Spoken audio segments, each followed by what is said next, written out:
Hey, welcome back to the channel. So one of the biggest reasons that I've seen that most people never achieve their financial goals is because they're programmed to think small. Now, this isn't your fault, it's your programming. And in this video, I'm going to be sharing with you how to recognize it, how to shift it. $1 million has been seen as this like holy grail, the finish line, the ultimate financial milestone to get to. I'm well aware that $1 million today is very different in value what it was a decade, 2 decades ago in our parents' generation. But certainly for me growing up, achieving $1 million, making $1 million, becoming a millionaire was this ultimate status symbol. But it was put on such a pedestal that it was seemed so almost fantasy-like. Like there was so much importance and emphasis put on it that to achieve $1 million was also, there was a connotation of ridiculousness to it and doubt and disbelief, and this isn't for people like us, because millionaires are like these financial aliens. These are different types of people who can achieve that amount of money. And so there was this massive separation put on where we are to achieving this holy grail of $1 million and all of this importance given to it. Now, thankfully, my decade and plus, well, since I was 19, so a lot more than that, in studying personal development, in retraining my brain, in immersing myself in all the wealth communities and seminars and events you can think of, I have reprogrammed that thinking. And what I've realized is that that ceiling is actually internal. It's not external, right? So your paradigm, that internal programming, is what is controlling and dictating everything. Now, I am very well aware that external barriers and factors exist. I'm having this conversation over on Instagram at the moment about the patriarchy. But external factors can exist and you can still take complete control over your own power, your own personal power to create change in your life, because what we focus on prevails. So where focus goes, energy flows. What we resist persists. And the same is very, very true when we think of things like the patriarchy or these financial hurdles or barriers that are in place for so many people. I didn't get brought up with a silver spoon in my mouth. I didn't come from a very financially privileged background. My parents were certainly not handing me money, to pay for my wedding or to buy my first home or to start my business. They gave me love. They gave me a passion for education. And that was what I needed to get ahead in life. But when we focus on things external and we're caught up in this blame game, we're giving away our personal power. So my invitation is always forget almost for a moment what is happening external and bring all your focus and awareness inwards. And when we're looking at something like $1 million or whatever your financial goal is, whatever that number is for you, the ultimate, the holy grail, let's make that number feel small. Let's rewrite your internal programming, shift that inner paradigm, and make that number feel accessible, not some fantasy. And that's exactly what I'm going to be doing with you in this video, taking you through the process that I learned firsthand from an incredible mentor of mine, Bob Proctor, someone I studied with back in 2015, so a decade ago, and have been studying all of his teachings ever since and applying them. And what I want to share with you here, I can guarantee you won't have heard anywhere else. And be sure you stick to the end, because this really could be that video that you watch that really shifts things internally for you, that makes achieving your financial goal feel so much more accessible. Now, if you haven't yet done so, be sure to check out my free guide down below. It's going to really help you to shift your whole relationship around money, but also give you some really practical steps in terms of building your wealth and achieving financial freedom. It is so powerful and it is a perfect roadmap to get you started on this journey to financial freedom. So be sure to check down below in the description and get it now. So in terms of making $1 million feel small and accessible, and when things feel small and easy, we're more likely to take action to achieve them, and we're more likely to manifest them. So that is why making things feel small, making them feel accessible is so important. It also shifts our belief system to where we believe it. No longer is it a distant fantasy, it's actually something really tangible and practical that we can take steps towards. So step one of that is shifting your perspective.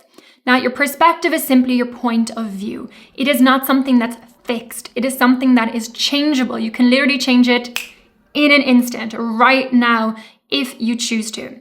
Now, your perspective is also not the truth. There isn't just one perspective. It's why you and I could be experiencing the exact same event, but have very different takeaways, have a very different experience in that moment. So if right now $1 million feels really big and you're thinking more of, maybe I'll have $1 million in 10 years, I challenge you to start shifting that, to start playing with the numbers and start giving yourself a new perspective and asking, okay, how can I make that feel small? What would $1 million a month feel like?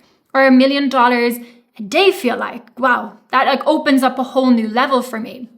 Now, when I was studying with Bob Proctor many years ago, he shared this great practice that I thought was just so fantastic to scramble your mind and actually shift how you view that $1 million. So I want to share with you it as well. Now, if you've been watching these videos for a while, you'll know that I'm a big fan of investing and entrepreneurship. I think they're two fantastic vehicles in order to build your wealth independently and to really achieve financial freedom, because you are in the driving seat. You get to control how much money you're truly making. Now, if you're working in a corporate, like I used to for the better part of 10 years working corporate finance, this still can apply. But of course, if you have something where you can dictate how much money you're earning, you're going to have a lot more fun with this. But when you start to play with $1 million, you can ask yourself, okay, what would that look like? Okay, so for example, you could say, all right, well, I would have to sell 1 million items of a $1 product. Okay, that might be a lot. What if I was to sell 10,000 items of something that cost $100? All right, I could make a product of $100 value. Now, do I have the community to sell 10,000 of those? All right, well, what if I was to sell 1,000 products or 1,000 service packages at $1,000? That's getting me to my million. All right, but what if I was to sell 100 products at $10,000? So what if I have a very high-level coaching product or a very high-level coaching service or some type of high-level consulting bespoke service, and I just need to sell 100 of those at $10,000 in order to achieve $1 million? Now, all of a sudden, $1 million doesn't seem so big, because could you technically sell 100 things? Yeah, that is definitely feasible. That is within your remit, within your power. And so see what works for you based on what your unique circumstances are, and play around with these figures and find a way to make this fun, make it feel small, and make it feel very accessible. So another great hack is to set a bigger vision, a bigger goal for yourself than what you actually want to achieve. So if $1 million is what you really want as your financial goal, set it at 10 million or 100 million, and all of a sudden achieving that $1 million is going to feel a lot smaller. Whereas if you put $1 million up on this pedestal, it's always going to feel big. So do what you can again to make this feel small. Another great way to do this is to normalize big numbers. Now, I remember back in my days working in finance, where we would work on projects where we were dealing in hundreds of millions, if not, we had a couple of projects of actually dealing with $1 billion. All of a sudden, when you look at your account and you're looking at thousands of dollars, there is a big contrast, and it makes those numbers feel very small and irrelevant.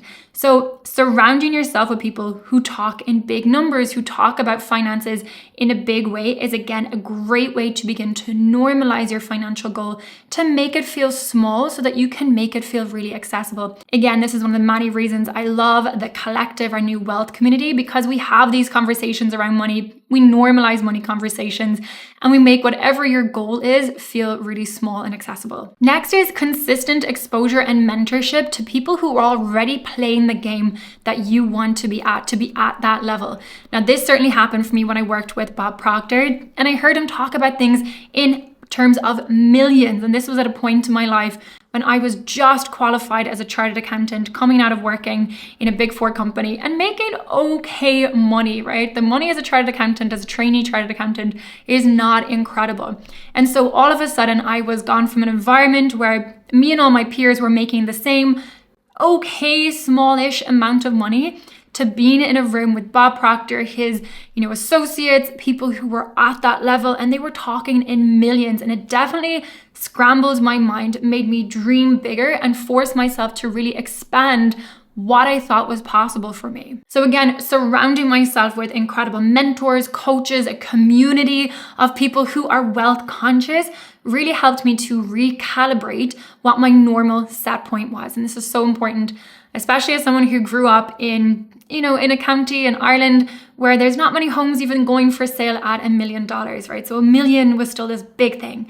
Helping you to recalibrate and making that feel small is really, really key. I also want to highlight the importance of making decisions quickly, right? Make them quickly, change them slowly. So be really clear on what your vision and what your goal is, what that intention for your life is. And so when opportunities come up, when you come to a fork in the road of your journey of life, you know exactly which decision to make because you can ask yourself, is this in alignment with my vision? And if it is, yes. If it's not, no. Make that decision quickly and move forward. So the importance of decision making really stands out to me. I remember when I was 23 years old, sitting in a cafe with my soon-to-be boss who was offering me one of the most incredible opportunities of my life.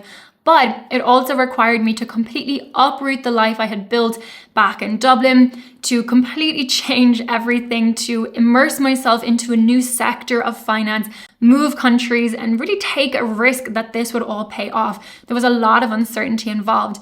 But I was very clear on the vision I had for my life. So I made a quick yes decision, and that one decision really transformed so much for me. I more than trebled my income. The debt I had taken on to actually go and work with Bob Proctor I was able to clear very quickly.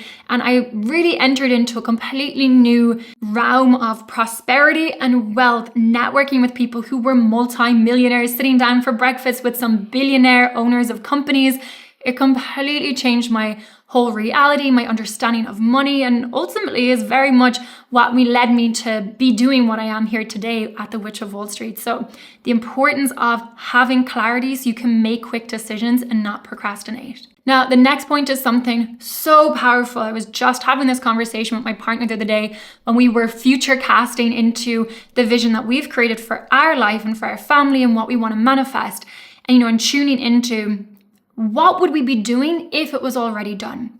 How can we today act as if the thing that we want to manifest is already achieved? And so this is my invite for you. If you had already achieved $1 million in a year, in a month, whatever it is, whatever your goal is, what would you be doing differently? How would life look differently?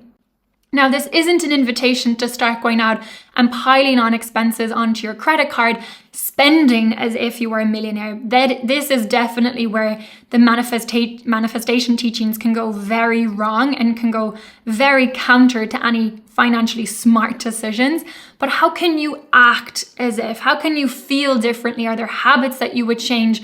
Are there different networks or communities you'd be reaching out to? Are there decisions or risks you might be taking in your business that are calculated, but they're on the basis that it's already done, already achieved? So really challenge yourself to think, if what I wanted was already achieved, what would be different? Maybe you'd be living in a new home. Okay, well, great. Can you reach out to a property agent and start going viewing new homes? Maybe it wouldn't be the same car that you're driving in. Okay, well, can you go to the car dealership and drive around in the car that you would be driving in? Maybe you would have already started your business.